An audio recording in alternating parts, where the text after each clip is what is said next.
Big boss Kannada season 12ರ ಮೊದಲನೇ ಎಪಿಸೋಡ್ನ ಮುಖ್ಯಾಂಶಗಳು ಹೀಗಿವೆ. ಗ್ರ್ಯಾಂಡ್ ಓಪನಿಂಗ್, ಅದ್ಭುತವಾದ ಡ್ಯಾನ್ಸ್ ಪರ್ಫಾರ್ಮೆನ್ಸ್ ಮತ್ತು ಕಿಚ್ಚ ಸುದೀಪ್ ಅವರ ಪವರ್ಫುಲ್ ಎಂಟ್ರಿಯೊಂದಿಗೆ ಶುರುವಾಯಿತು. ಸುದೀಪ್ ಸರ್ ನಮಗೆ ಮನೆಯ ವಿಶೇಷ ಪ್ರವಾಸವನ್ನು ಮಾಡಿಸಿದರು. ಈ ಬಾರಿ ಮನೆಯನ್ನು ಒಂದು ಅರಮನೆಯ ಹಾಗೆ ವಿನ್ಯಾಸಗೊಳಿಸಲಾಗಿದೆ. ಈ ಸೀಸನ್ನ ಒಂದು ದೊಡ್ಡ ಹೈಲೈಟ್ ಅಂದ್ರೆ ಒಂದು ಬೃಹತ್ ಬಾಲ್ಕನಿಯನ್ನು ಸೇರಿಸಲಾಗಿದೆ. ಮನೆಯಲ್ಲಿ 2 ಬೆಡ್ರೂಮ್ಗಳಿವೆ. ಒಂದು ನೋಡಲು ತುಂಬಾ ಪ್ರೀಮಿಯಂ ಆಗಿದೆ, ಇನ್ನೊಂದು ಸಾಧಾರಣವಾಗಿದೆ. ಇದರ ಕಾರಣ ಏನು ಅಂತ ತಿಳಿಯಲು ನಾವು ಕಾದು ನೋಡಬೇಕು. ಒಂದು ಹೊಸ ಕಾನ್ಸೆಪ್ಟ್ ಅನ್ನು ಪರಿಚಯ ಪರ್ಕೆನಲ್ ಕನ್ನಲಾಗಿದೆ. ಸ್ಪರ್ಧಿಗಳು ಒಂಟಿ, ಸಿಂಗಲ್ ಅಥವಾ ಜಂಟಿ ಜೋಡಿಯಾಗಿ ಪ್ರವೇಶಿಸುತ್ತಾರೆ. ತುಂಬಾ ಭಾವನಾತ್ಮಕವಾಗಿ ಸುದೀಪ್ ಅವರು ತಮ್ಮ ದಿವಂಗತ ತಾಯಿಯ ಶಾಲನ್ನು ಹತ್ತಿರ ಇಟ್ಟುಕೊಂಡು ಅವರ ಆಶೀರ್ವಾದವನ್ನು ಪಡೆದರು. ಸ್ಪರ್ಧಿಗಳ ಪರಿಚಯ ಭಾಗ 1. ಮೊದಲಿಗೆ cockroach Sudhi Mandya Bigg Boss tag ಹಿಂದೆ ಅಡಗಿಕೊಳ್ಳದೆ ತಮ್ಮ ನಿಜವಾದ ವ್ಯಕ್ತಿತ್ವವನ್ನು ತೋರಿಸಲು ಬಂದಿದ್ದೀನಿ ಎಂದರು. ನಂತರ ಕಾವ್ಯ, ನಟಿ, ಕೊತಲವಾಡಿ ಯಾವುದೇ ನಿರೀಕ್ಷೆಗಳಿಲ್ಲದೆ ಈ ಪಯಣವನ್ನು ಅನ್ವೇಷಿಸಲು ಕುರುಡಾಗಿ ಪ್ರವೇಶಿಸುತ್ತಿದ್ದೇನೆ ಎಂದರು.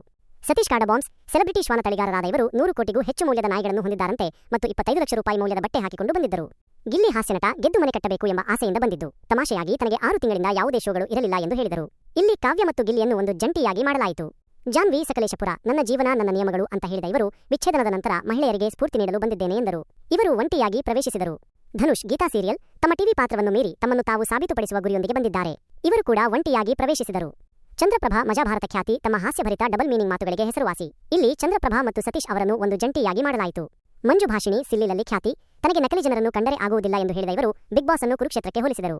ರಶಿಕಾ ಶೆಟ್ಟಿ ಮನದ ಕಾಡಲು ಚೊಚ್ಚಲ ನಟಿ ತಮ್ಮನ್ನು ಸೋಮಾರಿ, ತಿಂಡಿಪೋತ ಮತ್ತು ಭಾವನೆಗಳಲ್ಲಿ ತೀವ್ರವಾದವಳು ಎಂದು ಕರೆದುಕೊಂಡರು. ಇಲ್ಲಿ ರಶಿಕಾ ಮತ್ತು ಮಂಜು ಭಾಷಿಣಿ ಅವರನ್ನು ಒಂದು ಜಂಟಿಯಾಗಿ ಮಾಡಲಾಯಿತು. ಇದು ಸ್ಪರ್ಧಿಗಳ ಪರಿಚಯದ ಮೊದಲ ಭಾಗವಷ್ಟೇ. ಇನ್ನಷ್ಟು ಸರ್ಪ್ರೈಸ್ ಮತ್ತು ಎಂಟ್ರಿಗಳು 2ನೇ ಭಾಗದಲ್ಲಿ ಮುಂದುವರಿಯಲಿವೆ.